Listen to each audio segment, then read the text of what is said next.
ዳዊት ሱሌማን የዳዊት ልጅ ይላል። ሱሌማን ከዳዊት ልጅ እንደሆነ ይናገራል። ዳዊት የማን ልጅ ነው? የዘር ሐረጉ ላይ አይደለም ጥያቄ። አዳምጠኝ ላንብብልህ። ጥያቄ ዘር ሐረጉ ላይ አይደለም።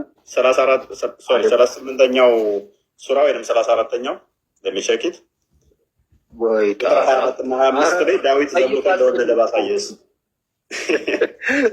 ጠይቅ አልከኝ። ይኸውልህ ልጠይቅህ፣ አስረዳኝ። እሺ ቀጥል። ምዕራፍ 1:6 ላይ ኤሴይም ንጉስ ዳዊት ወለደ፣ ንጉስ ዳዊትም ከኦሪዮን ሚስት ሰለሞንን ወለደ ይላል። ስለዚህ ንጉስ ዳዊት ከሰው ሚስት ንጉስ ሰለሞንን የወለደው እንዴት ነው? እንዴት ሰው ከሰው ሚስት ይወልዳል? መልካም ኦኬ። አይ ቲንክ አንዴ ክፍሉን መክፈት የሚችላለህ ቤላ መክፈት ትችላለሽ? ነ መጽሐፍ ቅዱስ እችላለሁ። ኦኬ አንዴ ክፈችልንሽ።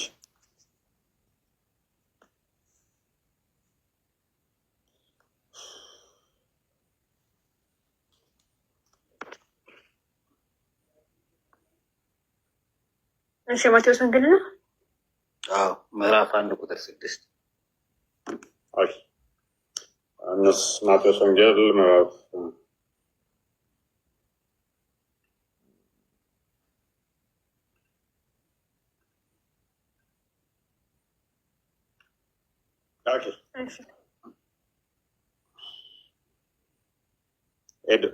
ኦኬ።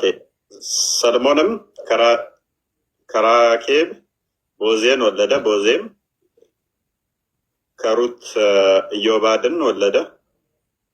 ምንድን ነበር ጥያቄ? ኢሴም ንጉስ ዳዊትን ወለደ። ሰለሞንም ሮባም ወለደ። ሮባም ዳዊትን ወለደ። 6 ላይ ኤሴይም ንጉስ ዳዊትን ወለደ ይላል አይደል? ቁጥር 6 ላይ ኤሴይም ንጉስ ዳዊትን ወለደ ይላል አይደል? 5 ላይ እሺ። ከዛ በኋላ ንጉስ ዳዊትም ከኦሪዮ ሚስት ሰለሞንን ወለደ ይላል። ንጉስ ዳዊትም ከኦሪዮ ሚስት ሰለሞንን ወለደ ይላል። እሺ።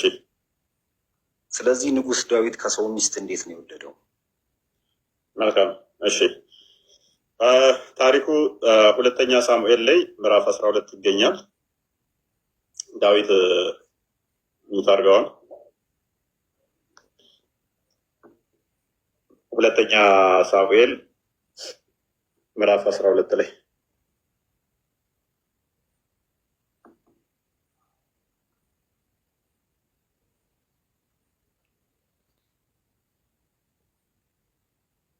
ኦኬ። እግዚአብሔርም ናታንን ይሄ ታሪኩ ምንድነው? እሱ አስቀድሞ ምዕራፍ 11 ላይ አለ። ምዕራፍ 11 ላይ ኦሪዮን አይልም አክቹዋሊ ቢልም ችግር ስለሌለው ነው ሚሉ ቨርዥኖች አሉ። አክቹዋሊ ኤኒዌይስ አለም አላለም ችግር የለውም። እንዴት ማድረግ ስለምንችል ማለት ነው። እኛ ዳዊትን የሚያህል ነቢይ ሚስት ሰለሞንን የሚያህል የተከበረ ነቢይ ከሰው ሚስት እንዴት ይወልዳል? አዳምጥ እሺ። ስለዚህ ኦሪዮን እንዴት እንደነበረ ታሪኩ ምናምን ነገር ምዕራፍ 11 ላይ ያልቃል ማለት ነው። ይህንኛው ታሪክ ላይ ደግሞ የዳዊት ታሪክ ይመጣል። የዳዊት ታሪክ ይመጣል። በመጀመሪያ ደረጃ አንድ አስዩ የምናደርገው እኛ ምንድን ነው እንዴት ሰው ዳዊትም ያህል ከሰው ሚስት ይወልዳል የሚል ክሌም ጠይቆናል። እኛ አንድ ነገር እናምናለን። ነቢያቶች ፐርፌክት ናቸው ብለን አናምንም። ፐርፌክት ናቸው ብለን አናምንም። አንድ አብሶሊት የሆነ ፐርፌክሽን አላቸው ብለን አናምንም። ያንን ስለማናምን ጥያቄው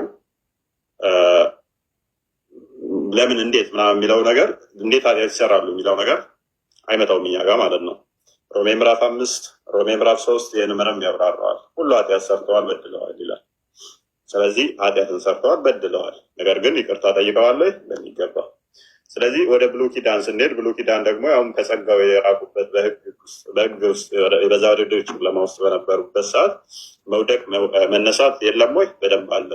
ዳዊት ደጋግሞ ሲወድቅ ሲነሳ እናገኘዋለን። ሰው እግዚአብሔር ግን ምን አለው ነው። በእስልምናው ኮንሰፕት ግን ነቢያቶች ያደረጉት ነገር ሁሉ አብሶሊት ነው፣ እንከን አልባ ነው፣ ስህተት አልባ ነው የሚል አስተምረዋል። እንደዚህ አይነት አስተምሮ አለ። ቋዳም ስለዚህ ይህንን ከያዝን ዘንዳ ዳዊት የኦሪዮንን ሚስት ወስዷል። ኦሪዮንን አስገድሎ ይሄ ኦሪዮንን አስገድሎ ሎክ ሚስት ነው አንተ መውለዱን የገረመ አስገድሏል።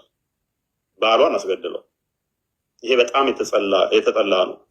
ከእግዚአብሔር ከሰጣቸው ሕግጋት አንዱ አትግደል የሚል ነው። ይህንንም ሕግ ጥሷል ዳዊት። ንጹሕ ነፍስ አስገድሏል። ወንጀል ነው የሰራው ዳዊት። ስለዚህ ናታንን ላከበት እግዚአብሔር። አስገደለና ባሏን አስገድሎ ሚስትየዋን ወሰደ ማለት ነው። ይሄ ወንጀል ነው። በኛ በክርስትናው ስንዳኘው ወንጀል ነው። በራሱም ሕግ ሲዳኝ ዳዊት ወንጀል እንደሰራ እዚሁ ላሳየ። ከዛ ቁርአን ላይ ያመጣና እንዴት እንደመመልስልኝ እናየዋለን። ይህንኑ ታሪክ ቁርአን ላይና ልስደ ያሳያለሁ። ይህንኑ ታሪክ ማለት ነው። ሚዩት አድርግና አስተዛዳምጥ። ይኸው ታሪክ እናንተ ጋር ስላለ ቆይ ምንም እውቀት የለም። ሳዳምጥ ቆይ ልመልስልህ እኮ ነው። መጽሐፉን መልስላለሁ፣ ቁርአኑን አንተ ትመልስልኛለህ። ይህንኑ ታሪክ ቁርአንን ላይ ያሳያለሁ። ስለማታውቁት ኡስታዞች ነጋ ጠባ ይህንን ጥያቄ ስለሚጠይቁ ተመረጥ ወጣለት። ደግመው ከሰሙ ይህንን ሪከርድ አይጠይቁትም። እግዚአብሔርም ናታንን ወደ ዳዊት ላከ። ወደ እርሱ መጥቶ አለው፣ በአንድ ከተማ አንዱ ባለጸጋ አንዱም ድሃ የሆኑ ሁለት ሰዎች ነበሩ። ናታንን ወደ ዳዊት ላከበት እግዚአብሔር ወደ ናታንን ወደ ዳዊት ላከ ማለት ነው።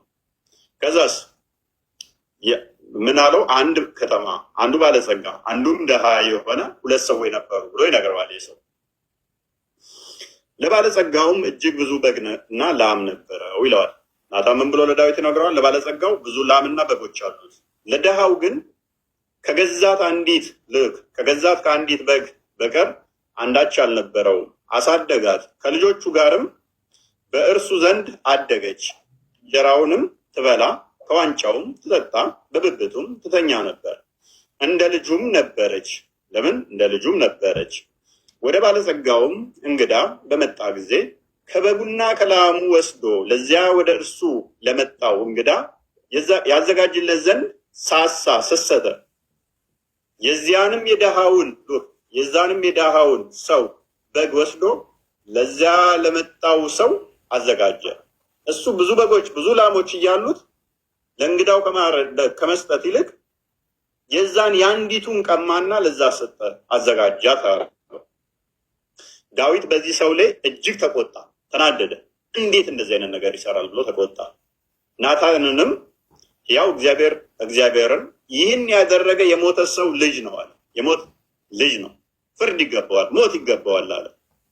እንዴት መዓት ነገር እያለው እሱ ሀብታም ሆኖ እሱ እንዴት ከድሃ አንዲትን ይቀማል አለ።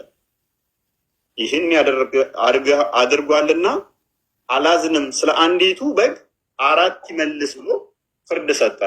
ዳዊት ማለት ነው። ይህን በማድረጉ ምክንያት 4 ይክፈል አለ። ናታንም ዳዊትን አለው፣ ያ ሰው አንተ ነህ አለው። ማነህ? አንተ ነህ። ይህ ሞት የሚገባው ብለህ ይዛት ሰውዬ ወንጀለኛ ነህ ያልከው አንተ ራስህ ነህ። ንጹህ ነኝ ብለህ አታስብ። ይህንን የሞት ፍርድ የፈረድከው በሌላው ላይ አንተ ራስህ ነህ ወንጀሉን የሰራኸው አለው ናታን። የእስራኤል አምላክ እግዚአብሔር እንዲህ ይላል፣ በእስራኤል ላይ ንጉሥ ልትሆን ቀባሁህ፣ ከሳኦልም እጅ አዳንኩህ፣ የጌታህንም ቤት ሰጠው፣ የጌታህንም ሚስቶች በብብትህ ጣለውልህ፣ የእስራኤልንና የይሁዳን ቤት ሰጠው። ይህም አንሶ ቢሆን ኖሮ ከዚህ የበለጠ ጨምርልህ ነበር። አሁንስ በፊቱ ክፉ ትሰራ ዘንድ የእግዚአብሔርን ነገር ለምን አቃለልክ? መልካም ትሰራ ነገር አይደለም፣ ክፉ በእግዚአብሔር ፊት አደረግ። ክፉ ትሰራ ዘንድ እግዚአብሔርን ክብር አቀለልክ። ኬጢያዊውንም ኦርዮንን በሴፍ መትተሃል። ኦኬ፣ የቱ ጋር ነበር? ኦርዮ ሶሪ እንትን ባዩ። ኦኬ ቴንክ ዩ። አሁንስ በፊቱ ክፉ ትሰራ ዘንድ የእግዚአብሔርን ነገር ለምን አቃለለ? ኬጢያውን ኦርዮን በሴፍ መትተሃል፣ ሚስቱንም ለአንተ ሚስት ትሆን ዘንድ ወስደሃል፣ እርሱንም በአሞን ልጅ ሴፍ ገድለሃል። ስለዚህ አንተ ራስህ ቅድም የፈረድከው ፍርድ አንተ ላይ ይፈረዳል። ይሄን ወንጀል ሰርተሃል። እግዚአብሔር ጀግና ጀግና ጀግና ሱረቱ አልአሕዛብ 37 ላይ ሂድና የሰው ሚስት ንጠቅ እንዳለው ሙሐመድን አይደለም ያለው። ልክ እንትናን እንደነጠቀው ማለት ነው፣ ዘይድን እንደነጠቀው መገለጥ አንጥቶ ፈእጄልሃለሁ አይደለም ያለው። ለምን ይሄን ያደረገ? ለምን ይሄን ወንጀል ሰራ? የሞት ፍርድ አንተው የፈረድከው ራስህ ላይ ይፈረዳል አለው። ስለዚህም አቃለኸኛል፣ አክብረኸኛል፣ ይህን በማድረግ አይደለም ያለው። አስደስተኸኛል አይደለም ያለው፣ አቃለኸኛል እግዚአብሔር አለው። ኬጢዮንም የኦሪዮንን ሚስት ለአንተ ሚስት ትሆን ዘንድ ወስደሃልና ለዘላለም ከቤት ሴፍ አይርቅም አለው። ጦርነት አታጣም አለው። እግዚአብሔር እንዲህ ይላል፣ እነሆ ከቤት ክፉ ነገር አስነሳብሃለሁ። ይህም መልካም ነገር ያልሆነ ነገር ሰርተሃልና እኔ ደግሞ ክፉ ነገር አስነሳብሃለሁ። ምስኪኑን አስገለሃልና ምስኪኑን በሴፍ መታሃልና አስመትተሃልና እኔ ደግሞ በአንተ ላይ ሴፍ አስነሳብሃለሁ። ለድሃዎች የሚበቀል ያው አምላክ አለንና እግዚአብሔር እንዲህ ይላል፣ እነሆ ከቤት ክፉ ነገር አስነሳብሃለሁ፣ ሚስቶችንም በዓይን ፊት እወስዳለሁ፣ ለዘመዶችም እሰጣለሁ። ለዚህችም አዳምጥ። ስለዚህ ታሪኩ ምን ይሆናል ማለት ነው? የዳዊት እንዴት ነው የሰው ሚስት የወሰደው ሚለው ይመጣል ማለት ነው። ስለዚህ አሁን ያየናቸው የዳዊት ታሪክ ይመጣል። ቁጥር 13 አድርጊው። ይህን ቁጥር 12 ላይ አንተ ይህንን በስውር አድርገሃል፣ እኔ ግን ይህን በእስራኤል ሁሉ ፊት እና በፀሐይ አደርግብሃለሁ አለው። ይህን ወንጀል አንተ በድብቅ ብትሰራውም እኔ በግልጽ ግን እቀጣሃለሁ። አንተ ተሰውረ ወንጀል ብትሰራም እኔ በአደባባይ እቀጣሃለሁ። እግዚአብሔር ምናል ፍትሃዊ እንደሆነ እዩ። አንድም ምስኪን ንጉሥ ሆነ ሄደህ ስለገደልክ በድብቅ ይህንን ስላደረግ እግዚአብሔር ዝም አይደል፣ ይበቀልልሃል። ድሃው አንተ በድብቅ ብታደርገውም በፊት ለፊት እኔ ደግሞ አዋርድሃለሁ። ክብሩን ነቅተሃል፣ ሚስቱን ወስደሃል፣ እሱን ገለሃል፣ እኔ ደግሞ አንተን እበቀልሃለሁ አለው እግዚአብሔር። ምክንያቱም ምስኪኑን እንዲያርገሃልና አንተ ዳዊት ንጉሥ ስለሆንክ ነው። እግዚአብሔር ከኃጢአት ጋር ህብረት አያደርግምና። ዳዊትም ናታንን እግዚአብሔርን በድያለሁ አለ። ምን በድያለሁ እያለ ታዲያ የበደለውን ለምን ታመጣልኛለህ? እኔ ስለ በደል ለምን ትጠይቀኛለህ? በድያለሁ አለ። እኔ አይደለሁም እኮ ዳዊት በድሏል ምለው። ኃጢአት ሰራ ስል እኮ እኔ አይደለሁም ያልኩት። ዳዊት ራሱ ገብቶት ኃጢአት ሰራው አለ። ዳዊትም ናታንም እግዚአብሔርን በድያለሁ አለው። ናታንም ዳዊትን እግዚአብሔር ደግሞ ኃጢአትህን አርቆልሃል፣ አትሞትም አለው። ንስሐ ገባ ማለት ነው። ንስሐ ሲገባ አትሞትም አለው። ነገር ግን በዚህ ነገር ለእግዚአብሔር ጠላቶች ታላቅ የስድብ ምክንያት አድርገሃል አለ። ልክ አሁን ጄኔራል መጥተህ እንደጠየቀን ውስታዞችን እንደሚሳለቁብን ዳዊት ይህን ኃጢአት በመስራቱ እግዚአብሔር እንዲሰደብ ምክንያት ሆነ። አየህ ቁጥር 14 ነገር ግን አለ በዚህ ነገር ኦሪዮንን ገለ ሚስቱን በመውሰድ ምክንያት ምን እንዲሆን አደረገ? ትንቢቱ አንተ ላይ ሲፈጸም ይታየኛል። ኡስታዝ ጄኔራል፣ ትንቢቱ ጄኔራል ላይ እየተፈጸመ ነው። እንዴት? ነገር ግን በዚህ ነገር ለእግዚአብሔር ጠላቶች፣ አንተ የእግዚአብሔር ጠላት ስለሆንክ ለእግዚአብሔር ጠላቶች ታላቅ የስድብ ምክንያት አድርገሃልና ስለዚህ ደግሞ የተወለደልህ ልጅ ፈጽሞ ይሞታልና አለው። ምን ሆነሃል አንተ? አሁን የእግዚአብሔር ጠላት በመሆነ ምክንያት ሁሌ ምን ትሆናለህ? የዳዊትን ታሪክ ይዘህ ትመጣለህ።